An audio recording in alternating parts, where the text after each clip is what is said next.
Medyo maingay dito sa labas, sa baba. Akit tayo. 1 hour later. Hi guys. Kakakit ko lang. Bigla, hindi na ako nakapag-record kasi biglaan lang din lahat na nangyari. Nakaayos na ako ngayon. Iba na yung itsura ko. Tapos nandito yung mga friends ko ngayon. Hi guys. So, ano lang to? Parang normal vlog. Parang ano lang, kunyari parang nag-uusap-usap lang tayo. Kasama ka namin. Diba? So, ang vlog, ang topic lang namin. Actually, ano lang, konting parang may realization lang din in this past few days. Na gusto ko rin i-share kasi syempre, malaking impact sa amin yun. Yung nangyari. Para maka-inspire din. Since, iba-iba naman tayong tao, may iba-iba tayong paniniwala, di ba? Pero it's up to you naman. Ang gusto lang namin is makapag-share sa ibang tao kung ano yung realization na meron kami sa life and yung pananaw namin sa life. Kasi grabe din yung nangyari. Actually, totoo yun. Yung nangyari noon, kumpara mo ngayon. So, yung gusto kong ipalam sa inyo na nangyari noon, ipapakita ko yun sa clip na sa ditong clip na to. Papakita namin kung ano yung difference nung pinaniniwalaan namin dati or like mindset namin, yung pananaw namin sa life. Papakita namin yung difference sa ngayon. So, papakita na namin yung clip. Flashback. Dito kami sa kotse ngayon. Bumili kaming palamig. Try kami ng palamig. Kaso nga, hindi malamig. Kailangan ng yelo. Wala kaming yelo. Masarap naman. Yes. Te, akin na lang yan, te. Nauuhaw na kasi ako. Kakabili nga lang namin. Te, akin na lang yan, te. Nauuhaw na kasi ako eh. Sige nga mo. Uy, thank you, te ah. Ang bait mo talaga. Yun guys, nala na yung palamig ko. Nakuha na after ko lang bumili ng ilang At least, minuto. nakatulong ka. Yes, nakatulong ka. Siyempre. Kailangan yun. Kumbaga, pag tumutulong ka kasi, alam mo yun, yung parang May plus points ka. plus points ako sa langit pag ganun, guys. Naka-reserve na agad yung seat ko sa langit. Yan, Okay, pero yun nga, pag nakakatulong ka kasi, parang feeling mo, yun yung way na parang maging, alam mo yun? Parang yun nga yung joke nila, di ba? Yung joke sa Pag atin. mabait ka, maliligtas ka. Yung joke natin na pag, kunyari, pag, may ginawa ka lang na tama, tapos sabihin, plus points ka na sa langit. Kaya syempre, parang, Ligtas ka na. nabibilang mo yung nabibilang mo yung Yung gawa. points mo. Yung points mo. Pag mataas points mo, goods ka, di ba? Akyat muna Guys. kami sa kwarto. Yes. Bye guys. So, ayun, napanood nyo naman, di ba? Yung mga nasabi namin noon na yung sa mga plus points, good work equals, yun nga, yung salvation. Yung nangyari ngayon, madaming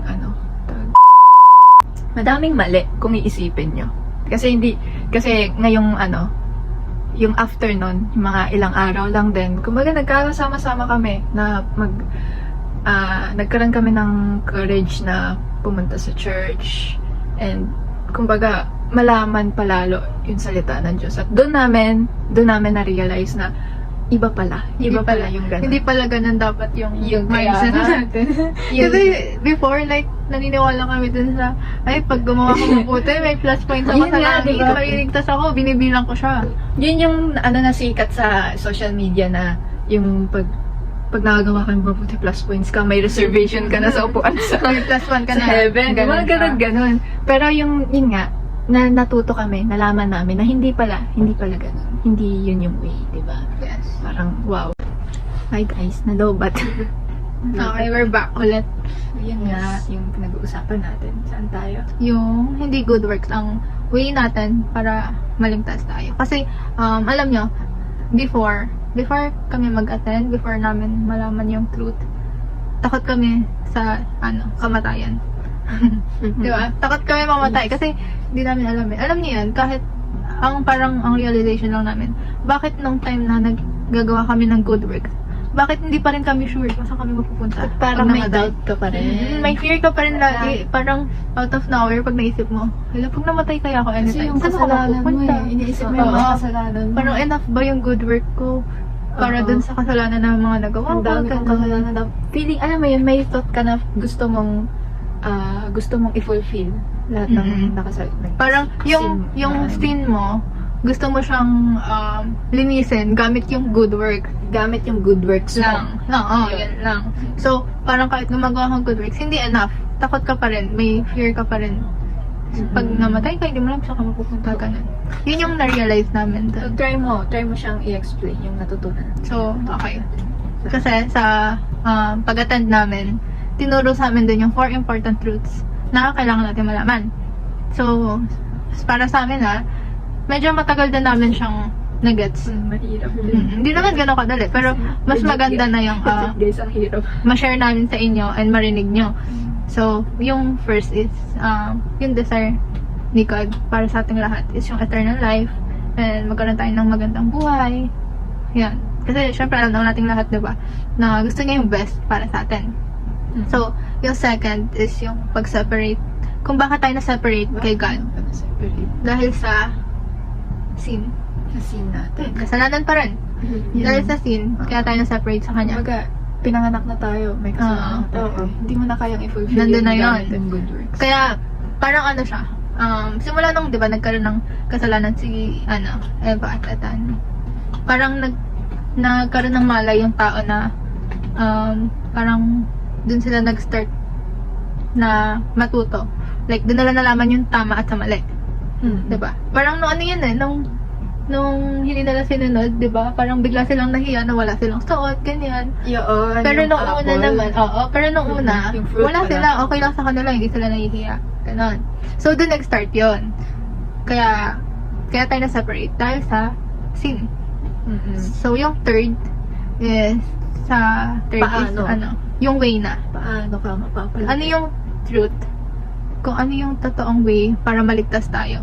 So, sa third, binanggit dun sa John 14:6 na sabi dun ni Jesus Christ, I am the way, the truth, and the life. So, kasi, kung alam niya lang, I'm sure, alam natin itong lahat na namatay siya para pagbayaran yung kasalanan natin. So, yun lang yung way. Yun na yun eh. Kumbaga, hindi mo na kailangan mag-effort pang sagutin yung kasalanan mo. Kasi siya na yung gumawa nun. Yun na yun. So, ang fourth is yung faith natin kay God. So, sa kabuuan, maliligtas tayo kung tatanggapin natin si Jesus Christ. Tsaka may faith. Kasi, tayo sa kanya. kung before natatakot kami na, may kasalanan ako, tapos kahit nag-good works ako, natatakot ako na, baka hindi naman ako sa langit papunta, ganun. So, after na-realize ko na, hindi ako dapat matakot na kung saan ako mapupunta. Kasi, simula tinanggap ko si Jesus Christ, alam ko na pinagbayaran niya na before yung mga kasalanan nating lahat. So, the only way lang talaga is tanggapin natin siya. And yun, Yun yung 4 ways. magkaroon tayo ng faith sa Kanya. truth. Yan, and all. Grabe. Ang daming realization kung ikukumpara mo sa noon tas yung sa mga nasasabi ngayon. Tsaka yung sa clip nung kanina, yung clip, yung mababasa mo, maraming parang hindi siya okay. Hindi pala yun. Yung ganun. Kasi pansin ko, diba, sa social media, parang ang laki ng influence ng mga Malaki. ganun ng mga ganun Totoo joke yun. na hindi natin napapansin. Yan nga ba talaga yung truth? Yun ba talaga yung tama? Yun yung joke nila na akala mo wala, pero may Wala laman. lang. Parang joke-joke lang. Kasi sa social media, parang lahat, diba, masaya lang, puro makamundong bagay lang, ganon. Pero pag Yun. nag-start mong kilalanin si Jesus Christ, sobrang laki ng impact sa life and talagang magbabago yung buhay. Siyempre, tsaka yan, as a vlogger, yung ganong klaseng joke na akala mo wala lang. Kumbaga, ikaw, as a vlogger na, dapat, yun din. Kaya ko rin to vinlog. Para Para maka-inspire. maka-inspire din sa tao na, hindi ganon. Hindi siya good work. Talaga. Siyempre, as Hindi na. influencer, di ba? Kaya nga, influencer. Para maka-influence tayo sa ibang tao.